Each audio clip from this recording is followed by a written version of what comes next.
Ruang publik kontemporer kita hari ini, khususnya yang termanifestasi dalam lanskap media sosial seperti TikTok dan YouTube, telah bergeser dari ruang diskursus yang sehat menjadi ruang agonisme digital. Sebuah medan laga di mana sensasionalisme mengalahkan substansi dan komodifikasi agama menjadi bahan bakar utama demi mendulang klik, popularitas, serta keuntungan materi. Di tengah riuhnya pemotongan video yang manipulatif demi pembunuhan karakter teologis, kita ditantang untuk kembali pada kejujuran intelektual. Kali ini, kita tidak sekedar mendengarkan pembelaan personal, melainkan melakukan dekonstruksi wacana ilmiah atas polemik teologis mengenai konsep ketuhanan, relasi kebahasaan, serta esensi apologetika yang edukatif dari Edis TV. Dan tak lupa di bagian akhir video kita, akan kita bedah lapisan-lapisan argumen ini dengan nalar yang jernih dan pisau analisis teologi linguistik yang tajam. Selamat menyaksikan. Oke, silakan Soniku. Anda Kristen, Bang? Oke. Waktu Yesus meninggal, dia Tuhan atau enggak? Meninggal sebagai Tuhan atau tidak? Dia meninggal sebagai Tuhan, meninggal sebagai Tuhan. Ah, kalau ini nangkep, kalau ini udah nangkep dia. Ya puji Tuhan lah Bang, ada yang nangkep Bang, ada satu yang nangkep puji Tuhan.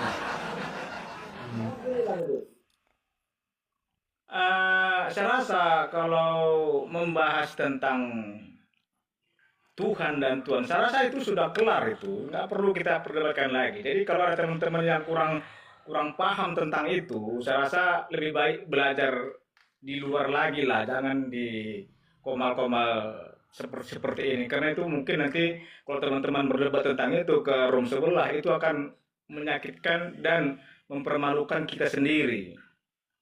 Itu sudah jelas, karena itu sudah kelar itu. Baru tentang apa namanya, tentang patung, kita di dalam Kristen, ya di dalam tubuh Kristen itu nggak tabu itu diceritakan tentang patung. Di dalam Alkitab banyak sekali itu tentang patung diceritain di situ. Cuma betul yang kata Bang Edis tadi bilang, boleh-boleh saja patung itu ada di rumah, tapi kita jangan mengkultuskan, jangan membanding-bandingkan, mencium-cium, memeluk-meluk, nangis-nangis. Saya rasa itu udah bukan biblikal lagi tuh. Jadi kalau masalah patung itu sudah kelar, Bang Edis dan juga teman-teman, nggak usah dipermasalahkan lagi itu. Baru begini Bang Edis, saya meminta konfirmasi dari Bang Edis. Udah ada beberapa kali keluar itu di beranda saya itu tentang pernyataan Bang Edis sewaktu zaman-zaman Baholak mungkin ya. Zaman-zaman Baholak atau zaman-zaman jadul. Di situ Bang Edis mengatakan Yesus itu tidak Tuhan. Ada seseorang mungkin lawan debatnya Bang Edis di situ mempertanyakan apakah Yesus itu Tuhan? Lalu Bang Edis jawab di video itu bukan. Nah, ini satu video saya rasa ini sangat mengganjal sekali tentang pernyataan Bang Edis di saat ini. Jadi saya naik ke sini untuk mempertanyakan itu apakah itu real ataupun apakah mungkin itu real pada saat itu terus belajar. Memang itu betul Bang Edis. Halo? Iya, saya dengar Bang. Saya mau menunjukkan sesuatu ya. Ya, kalau memang itu betul pernyataan Bang Edis, saya rasa itu tolong dibilang sama pihak TikTok agar di take down. Agar di take down. Nggak perlu Bang, nggak perlu. Baik, saya jawab ya Bang ya. Saya sudah jawab itu berkali-kali Bang, karena saya tidak tahu ya. Saya rasa orang-orang ada yang pura-pura tidak tahu, seperti RK, dia memanfaatkan itu untuk apa? Untuk mencari mencari-cari orang-orang supaya berbalik mendukung dia gitu loh. Jadi gini Bang, saya balik dulu ya. Jadi saya tidak perlu menjelaskan lagi dan semua orang percaya bahwa tahun lalu ketika saya berdebat dengan orang Islam, ketika saya menghajar argumen-argumen mereka dan membuat mereka saya masukkan karung begitu ya, dalam tanda kutip ya, itu banyak sekali orang-orang Kristen Katolik itu dukung saya, banyak sekali ya. singa apa terbang, wow, gitu. Itu membuat orang-orang tuh ingin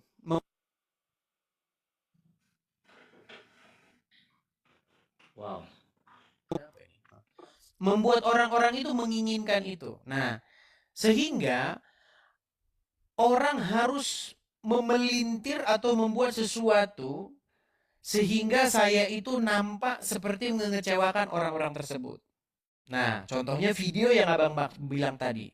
Edis bilang Yesus bukan Tuhan gitu. Nah, video tersebut dihilangkan konteksnya dan dibuat menjadi suatu pengertian bahwa Edis berkata Yesus bukan Tuhan. Nah, dengan video itu tujuannya apa? Biar tahu Abang. Tujuan RK dan orang-orang lain membuat video itu, menggoreng video tersebut untuk ngambil para orang-orang yang ngasih gift itu. Itu tujuannya. Dengan maksud itu, supaya apa? Giftnya kasih saya dong, jangan Edis. Ada suara apa itu, Bang? Ya, lanjut Bang, lanjut. Jadi mereka seperti RK membuat video tersebut dengan maksud begitu. Dengan maksud, jangan Edis yang kamu kasih gift, saya dong. Karena Edis bilang begini, Yesus bukan Tuhan. Nah, jadi kerjaan Bom, Rudy, RK, Robert Mokondo itu adalah itu. Ngerti saya maksudnya? Nah, biar saya jelaskan masalah video itu ya. Gini. Ini bedanya saya, Bang, kalau debat dengan para apologet-apologet yang saya hitung baru umurnya itu baru di bawah 10 tahun, Bang ya, berdiskusi dalam dunia perdebatan. Ini saya kasih bagan ya, Bang ya. Saya kasih sebuah contoh. Orang Islam bertanya, Yesus diutus Tuhan. Saya tulis saja Bang ya, pakai tangan ya. Yesus diutus Tuhan. Saya bunderin ya Bang ya. Ya. Saya bunderin kata Tuhannya. Abang percaya nggak bahwa Yesus diutus oleh Tuhan?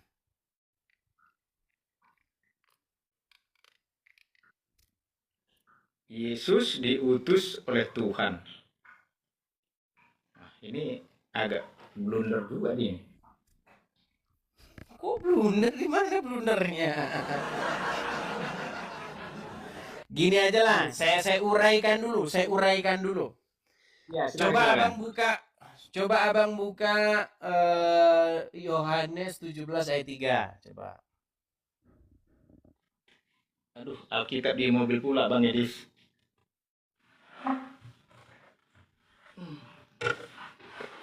Atau gini saja lah, biar nggak usah buka-buka Alkitab segala. Abang percaya nggak Yesus diutus? Itu pasti. Oke, siapa yang mengutus dia?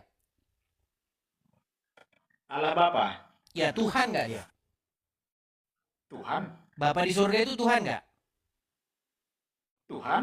Oke, berarti Yesus diutus oleh Tuhan.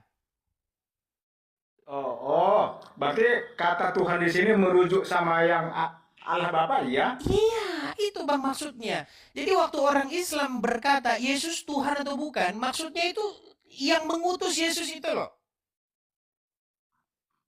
Jadi sebenarnya Bang, miskomunikasi ini terjadi akibat orang-orang Kristen itu sering nggak ngerti apa yang ditanyakan orang-orang Islam gitu loh. Jadi, tunggu Bang Edis. Jadi maksud Bang Edis di saat video itu, Tuhan dalam arti di situ merujuk kepada dirinya sendiri, begitu Mak? Bukan, merujuk kepada Bapa di surga. Tunggu, saya ulangi Bang Edis biar sama-sama paham, mungkin seperti teman-teman yang seperti saya kurang paham.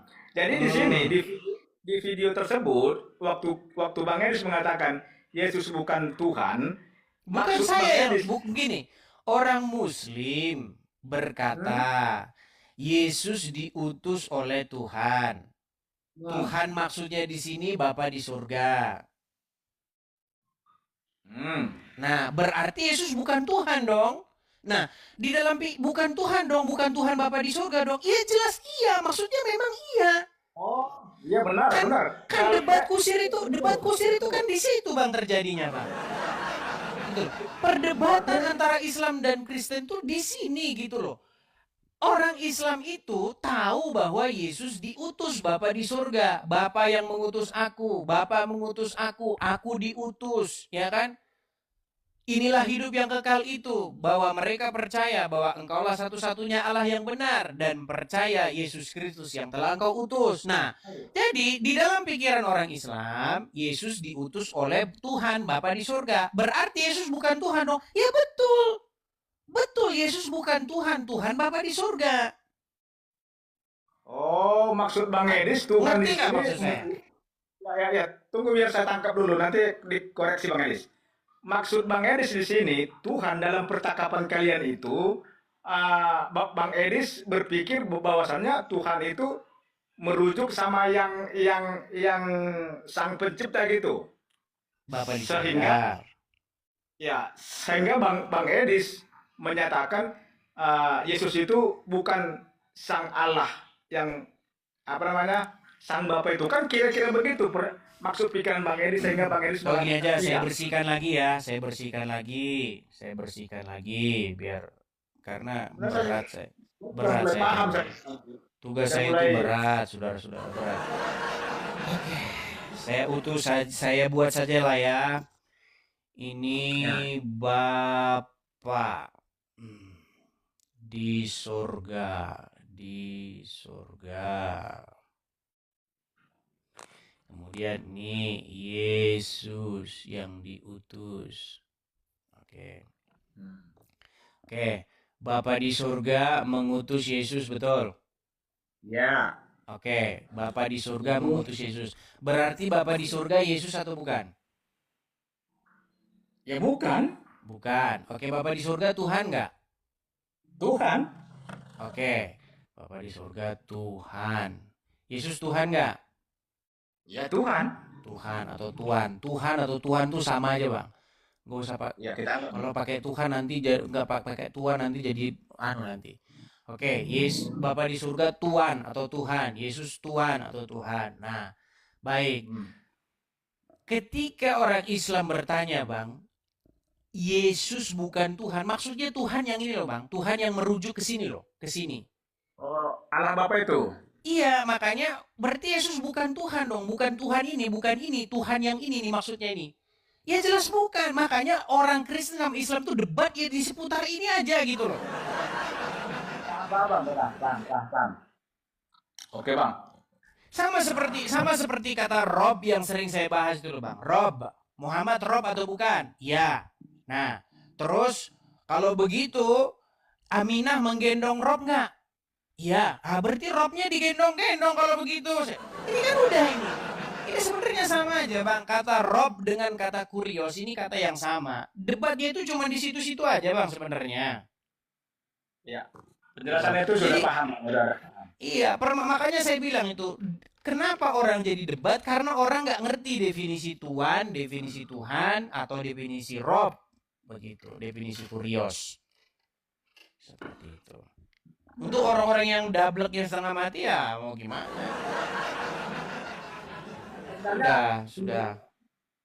Ya, begitu banyaknya video Bang Edis, hanya itu yang saya rasa mengganjal selama ini. Dan kalau saya naik beberapa kali, saya lupa menanyakan itu. Nah sekarang memang tujuan saya menanyakan itu.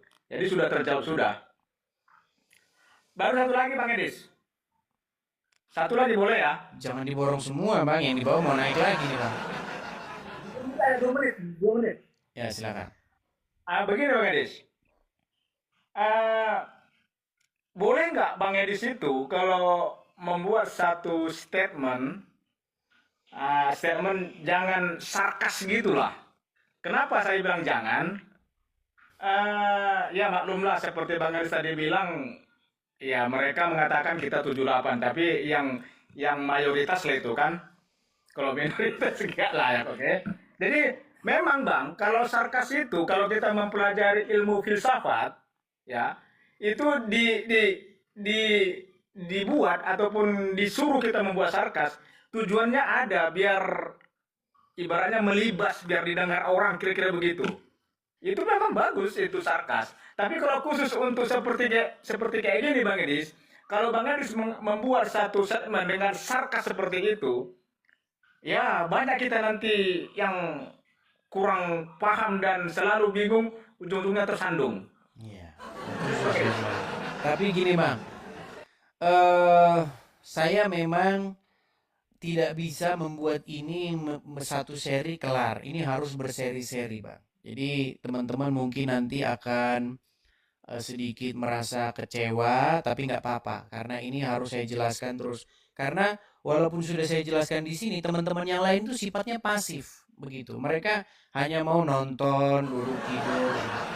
Jadi hanya saya yang bergerak begitu, Bang. Makanya saya harus bekerja ekstra begitu. Ya, memang seperti bilang tadi Bang Edis, sarkas itu dipergunakan memang untuk siapa? Untuk orang-orang yang bebal, yang tidak mendengarkan, yang kurang, yang nalarnya kurang. Jadi sarkas itu memang diperlukan. Tapi itu, kalau khusus untuk kayak gini saya rasa, kalau untuk keimanan kekristenan, sarkas itu bahkan itu nanti menjadi bumerang bagi Bang Edis. Karena Ya, itu saya sarkas tahu itu, itu, Bang. Saya tahu itu bahwa video sarkas itu akan menjadi konsumsi orang-orang blow on dan ya, dikatakan bahwa Edis nggak apa-apa, Bang. Nggak apa-apa. Nggak apa-apa, itu nggak apa-apa. Biarlah. Ini namanya berjalannya waktu. Nggak apa-apa. Orang itu nanti bisa nangkep sendiri kok. Orang perlu nangkepnya lama, daya nalarnya lama, seperti itu. Oke, Bang ya ya, kita dulu. kasih kesempatan yang lain ya. Ya, terima kasih Bang Edis. Oke, Salam sama-sama. buat Salam. Baik, shalom. Saya turunkan ya. Oke. Kita kasih naik ada mm, mm, mm, mm. Francisco. Ya, silakan Francisco Kila. Ya, halo Francisco Kila, silakan nyalakan kamera dulu, Bang. Ya, shalom. Shalom, Bang. Shalom, selamat malam Bang Edis. Selamat malam. Ya, lama saya mengikuti Bang Edis ya. Lama sekali. Dari sejak saya masih di YouTube, entah siapa punya tetap kalau Bang Edis itu videonya tampil, saya selalu mengikutinya. Saya belajar yang saya ingin pelajari, yaitu literatur ya, kemudian seninya, dan puji Tuhan saya mendapatkan banyak hal belajar berapologet ya. Kalau mengenai kata Tuhan itu, saya pikir saya jelas sekali, saya sangat mengerti, dan saya berharap Bang Edis jangan jemu-jemu untuk terus menjelaskan itu, serta juga definisinya, sehingga orang-orang Kristen pun seperti yang Bang Edis katakan tadi adalah 98% yang belum paham, akhirnya mereka paham. Gitu. Jangan jemu-jemu lah, Bang. Ya, kalau saya ngerti kok itu. Saya ngerti. Terima Saya kasih memang kalau mengerti. kalau kita ya, seperti misalnya di dalam kitab Lukas pasal 2 ayatnya yang 22, Yesus dibawa kepada Tuhan ya. Kemudian juga 1 Tesalonika 2 ayat 15, Rasul Paulus katakan orang Yahudi membunuh Tuhan Yesus ya. Jadi Yesus itu baik dalam keberadaannya sebelum disalib dan sesudah salib, dia adalah Tuhan. Iya. Baik. Oke, Tapi terima kasih. Saya punya Apa pertanyaan. itu? Apa pertanyaan Anda? Pertanyaannya Bang begini Bang. Waktu yang lalu saya selalu mengikuti Bang Edis, karena saya harus belajar banyak. Bang Edis katakan waktu itu, tunjukkan kepada saya di mana di dalam Al-Quran itu Allah mengatakan aku Tuhan. Lalu satu ketika, beberapa hari yang lalu saya masuk di satu komal Kristen, kemudian di situ ada saudara sepupu kita ya, ada di situ dan berdebat, mengatakan tentang temanya tentang Tuhan yang benar ya. Kemudian saya mengikutinya. Lalu saya melontarkan pertanyaan sama dia. Coba sebutkan di dalam Quran di mana ada ayat mengatakan Allah mengatakan aku adalah Allah. Lalu dia tunjukin. Cuman karena hurufnya kecil, jadi saya berusaha untuk bisa membaca, namun tidak juga bisa membacanya dengan baik ya. Apakah memang ada Bang di dalam Quran Allah Yang mengatakan aku yang adalah bilang Tuhan, bagaimana? aku adalah Tuhan, Ya sembahlah enggak, aku. ya enggak ada, karena kan Al-Quran bukan bahasa Indonesia. Iya, waktu itu dia tunjukin Hmm. dalam terjemahannya bang. Cuman karena Bilang sebaik salahnya terlalu kecil, Quran bukan bahasa Indonesia, jadi Allah tidak pernah ngomong dirinya Tuhan, karena Allah nggak pernah ngomong pakai bahasa Indonesia, dia ngomong pakai bahasa Arab. Gitu. Itu sama bang. Tidak pernah murid-murid memanggil Yesus Tuhan, karena murid-murid bukan bahasa Indonesia. Murid-murid itu tidak berbahasa Indonesia, makanya tidak pernah Yesus dipanggil Tuhan. Kata-kata seperti ini juga nanti dipelintir, dipotong, dan untuk mencari keuntungan begitu. Gak apa-apa, gak apa-apa. Kita ini saja, kita sudah berlepas diri saja. Karena kalau kita mau ngikut-ngikutin orang bodoh, ya mau gimana gitu. Sekali lagi ya, kata-kata itu nanti bisa dipotong dan diambil supaya orang-orang tertentu itu bisa mengambil untung dari situ. Gak apa-apa. Jadi sekali lagi saya katakan, tidak pernah satu kali pun murid-murid memanggil Yesus Tuhan, karena tidak ada satupun murid-murid itu yang berbahasa Indonesia. iya betul. Dan tidak pernah juga Allah menyebut dirinya Tuhan, karena Allah nggak pernah ngomong bahasa Indonesia. Tapi ketika diterjemahkan bagaimana bang? Nah, ketika diterjemahkan ini, makanya terjemahan inilah yang menjadi masalah. Padahal kata Tuhan dengan kata Tuhan itu sebenarnya adalah kata yang sama. Begitu. Jadi ketika orang membedakan ini, orang tuh menjadi alergi kalau Tuhan itu ada banyak. Tapi kalau Tuhan ada banyak, orang nggak alergi. Oh, nggak apa-apa kan, ini Tuhan, ini Tuhan, ini Tuhan. Tapi kalau Tuhan, ini Tuhan, ini Tuhan, orang jadi alergi, jadi bingung gitu loh. Jadi dibilang sesat. Begitu. Permasalahan ini memang pelik ya, pelik begitu. Karena kadang-kadang yang dimaksudkan Alkitab bahwa Tuhan satu itu, maksudnya Tuhan yang itu gitu loh. Bukan Tuhan dalam pengertian umum. Gimana ya saya membahasakannya ya? Seperti contoh lah, di dunia ini ada banyak bapak nggak? Iya. Ya, si anu bapak, si itu bapak, si itu bapak, si anu bapak. Ada ribuan, ada jutaan bapak di dunia ini. Tapi kalau kata bapak sudah merujuk kepada bapak di sorga, berapa dia? Satu. Satu. Begitu juga kata Tuhan dalam Alkitab itu. Tuhan itu Esa. Nah, kata Tuhan itu dia udah spesifik, sudah ditunjuk kepada sosok tertentu. Begitu loh. Makanya Shema Israel, Adonai Eloheinu, Adonai Echad. Dengarlah wahai orang Israel, Tuhan. Nah, kata Tuhan yang di situ itu sudah spesifik dia. Nah, beda dengan Tuhan dalam pengertian umum. Itu banyak dia. Seperti itu. Nah, ini banyak orang nggak nangkap di sini ya, karena bukan bidangnya Alkitab. Dan ini memang tugas berat begitu. Padahal simple tapi membingungkan. Simple bagi orang yang baca Alkitab, tapi membingungkan bagi orang yang tidak pernah membuat dirinya tertarik dengan Alkitab. Begitu. Iya. Iya, saya pikir juga dalam kitab, misalnya dalam kitab 1 Petrus pasal 15 ya. 1 Petrus pasal 3 15 ya. Di Rasul Petrus katakan kuduskanlah Kristus sebagai Tuhan dan seterusnya dan seterusnya. Karena memang pada waktu itu juga Kaisar juga menganggap dirinya sebagai Tuhan. Jadi Ya. kalau ada Tuhan yang lain, maka itu berarti melawan Kaisar. Ya. Kata-kata inilah yang sering disalahpahami orang. Maksudnya kuduskanlah Yesus sebagai Tuhan. Nah, bagi kita itu kita harus membuat Yesus itu menjadi Tuhan kita, menjadi Tuhan kita yang menguasai diri kita. Iya. Begitu.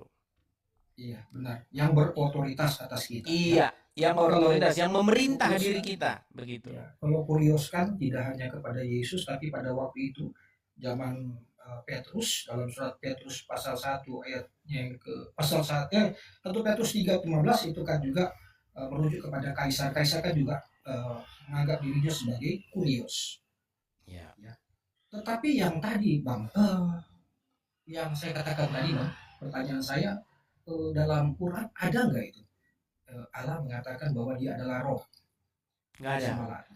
Nggak ada ya? Nggak ada. Jadi waktu dia tunjukin sama saya itu, Kalau sembahlah aku ada, kalau dia adalah roh nggak ada. Itu di ya. dalam surat Toha, di dalam surat Al-Qasas ada itu. Inani anallah, sesungguhnya aku ini adalah Allah. Nah, maka dirikanlah sholat bagiku. Itu sudah saya bahas tuntas itu, Bang. Bagaimana di situ ada Musa bertemu dengan satu sosok ya di lembah tua begitu. Lalu dia berkata, inani anallah, sesungguhnya ini aku adalah Allah, begitu kan? Maka dirikanlah sholat untuk mengingat aku. Wah, ini malah ngomongin sholat begitu. Kok itu sudah saya bahas tuntas itu, Bang. Makanya lihat video-video saya yang lama lah. Saya nggak mau ngulang-ngulangin itu lah, udah selesai lah itu. Saya sekarang mau fokus dulu aja lah. Saya memikirkan internal dulu aja lah. Supaya orang-orang Kristen saya didik supaya ngerti Alkitab. Iya. Gitu. Iya. Tidak mengapa Bang ulang-ulang, Bang. Tidak mengapa ulang-ulang. Terus menerus sampai kemudian akhirnya orang mengerti. Saya juga seorang gembala jemaat, jadi tapi kalau nanti ngulang-ulang terus, Bang, terus. jadi iya, kalau nanti ngulang-ulang itu terus, nanti yang lainnya ini nggak kebagian porsinya gitu. Saya Iya. pikirkan kok, saya tidur saya pikirin gimana ya Tuhan, apa ya yang sekarang harus saya sampaikan ya. Karena saya sudah begitu banyaknya menyampaikan sesuatu tentang isi agama Islam, Islam itu apa. Saya rasa udah kelar itu, saya kupas tuntas semua itu. Kulit-kulit, titik, komanya semua udah gitu. Nah, bagaimana dengan umat ini ya Tuhan, umat Kristen sendiri gitu. Itu di dalam pikiran saya ketika saya tidur gitu loh. Seperti itu. Oke? Oke, Bang. Makasih banyak, Bang. Oke. Sama-sama, Bang ya. Saya turunkan ya. Tuhan Yesus memberkati. Mari kita bedah lapisan-lapisan argumen dalam video tadi dengan nalar yang jernih dan pisau analisis teologi linguistik yang tajam. Kita mulai dari yang pertama, strawman fallacy dan ekonomi politik media sosial. Fenomena yang dialami oleh Edis TVI, di mana potongan video masa lalu yang menyatakan Yesus bukan Tuhan, dimunculkan kembali ke permukaan oleh aktor-aktor digital seperti RK dan kawan-kawan, merupakan sebuah studi kasus yang sempurna mengenai apa yang dalam ilmu komunikasi disebut sebagai distorsi informasi struktural. Secara akademis, tindakan ini dikategorikan sebagai strawman fallacy, di mana argumen seseorang didekonstruksi secara cacat, dihilangkan premis-premis penggondisinya, lalu diserang sebagai sebuah kesimpulan mutlak. Namun, motif di balik distorsi ini tidak murni teologis, melainkan sosiologis dan ekonomis. Di era ekonomi atensi, agama seringkali direduksi menjadi komoditas tontonan. Ketika Edis TV berhasil mendominasi panggung debat tahun lalu dengan argumentasi yang mematahkan premis lawan bicara hingga memasukkan mereka ke dalam karung ini adalah sebuah metafora retoris untuk kemenangan argumentatif yang mutlak, muncul sebuah kecemburuan diskursif di kalangan apologet amatir lainnya. Untuk merebut basis massa dan insentif finansial berupa digital gifting, fitur hadiah di media sosial, para aktor ini menggunakan teknik manipulasi konteks. Tujuannya adalah menciptakan kekecewaan di kalangan jemaat awam dengan narasi, "Lihat, Edis mengkhianati iman kalian." Ini adalah bentuk eksploitasi sentimen keagamaan demi memindahkan aliran modal digital dari satu creator ke creator lainnya. Edis TV dengan tepat mengidentifikasi fenomena ini bukan sebagai perdebatan teologi, melainkan perebutan ceruk pasar digital yang profan. Yang kedua, ambiguitas linguistik dan persoalan ekuivalensi kata kurios, Rab, dan Tuhan. Inti dari miskomunikasi masif antara komunitas Kristen dan Islam di ruang publik digital terletak pada ketidakmampuan linguistik untuk menjembatani konsep teologis yang berbeda. Edis TV mengurai benang kusut ini dengan pendekatan linguistik historis yang sangat kritis. Ketika seorang Muslim bertanya, apakah Yesus diutus oleh Tuhan? Dan seorang Kristen menjawab iya, maka secara logis relasional terkandung sebuah konsekuensi teologis yang mendalam. Mari kita bedah struktur logis yang digambarkan oleh Edis TV. Allah Bapa, bukan Yesus Kristus. Dalam teks asli Perjanjian Baru yang berbahasa Yunani, kata yang dominan digunakan untuk Yesus adalah kurios. Kata kurios memiliki ambivalensi makna yang luas. Dalam konteks sosial, ia berarti tuan, pemilik atau majikan, yaitu seseorang yang memiliki otoritas atas orang lain. Dalam konteks religius Yahudi, kata Kyrios digunakan untuk menggantikan nama sakral Tetragrammaton YHWH yang tidak boleh diucapkan. Ketika Lembaga Alkitab Indonesia menerjemahkan Kyrios menjadi Tuhan dengan huruf H untuk dimensi ilahi dan Tuan tanpa huruf H untuk dimensi kemanusiaan atau otoritas, tercipta sebuah pemisahan artifisial yang tidak ada dalam teks aslinya. Ketika Edis TV menegaskan dalam debat bahwa Yesus bukan Tuhan, dalam konteks pertanyaan Muslim yang merujuk pada Yohanes 17 ayat 3, inilah hidup yang kekal itu, yaitu bahwa mereka mengenal Engkau, satu-satunya Allah yang benar, dan mengenal Yesus Kristus yang telah Engkau utus. Beliau sedang menerapkan prinsip teologi Trinitarian yang ortodoks. Yesus bukan Allah Bapa, Sang Pengutus. Jika Tuhan dalam pikiran lawan bicara Muslim itu didefinisikan secara mutlak sebagai Allah Bapa, maka mengatakan Yesus adalah Tuhan yang ditujukan kepada Bapa, justru merupakan bidat Sabellianisme atau modalisme, paham sesat yang menganggap Bapa, Putra dan Roh Kudus adalah pribadi yang sama yang berganti-ganti peran. Dengan demikian, penjelasan Edis TV menggunakan layar tulis tangan tadi sesungguhnya adalah sebuah kuliah teologi ringkas mengenai distingsi personalitas dalam kealahan. Bapa adalah Tuhan, Anak adalah Tuhan, namun Anak bukanlah Bapa. Kegagalan apologet karbitan dalam memahami distingsi ini membuat mereka terjebak dalam debat kusir yang memalukan diri mereka sendiri di ruang sebelah. Yang ketiga, kritik teks dan batas-batas terjemahan literal. Lebih jauh lagi, Edis TV memberikan tamparan metodologis yang sangat krusial bagi para pendebat literalistik baik dari kalangan internal maupun eksternal.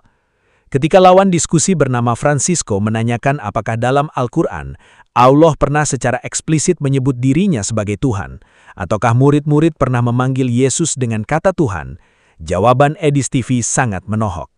Secara historis literer, tidak pernah. Mengapa? Karena baik Al-Quran yang berbahasa Arab maupun para murid Yesus yang berbahasa Aramik dan Yunani abad pertama tidak pernah berbicara atau menulis dalam bahasa Indonesia. Allah di dalam Al-Quran misalnya dalam surat Toha atau Al-Qasas yang menyatakan Innani anallah, artinya sesungguhnya aku ini adalah Allah. Kata Tuhan dalam terjemahan Indonesia adalah konstruksi budaya dan kebahasaan Nusantara yang diadopsi dari kata Tuan melalui pengaruh bahasa Melayu dan pergeseran makna religius oleh para misionaris awal seperti Leidecker. Argumen Edis TV ini mematikan logika dangkal para pendebat yang sering memotong video dengan narasi menyesatkan. Jika kita mengejar klaim teologis hanya berdasarkan teks terjemahan literal modern, tanpa memahami latar belakang hidup teks bahasa aslinya, maka kita sedang melakukan penyesatan massal. Yang keempat, retorika sarkasma versus pedagogi pastoral. Ada kekhawatiran dari jemaat bahwa gaya komunikasi Edis TV yang cenderung sarkas menjadi batu sandungan bagi mereka yang lemah pemahamannya. Namun dari sudut pandang filsafat retorika, sarkasme memiliki tempat tersendiri.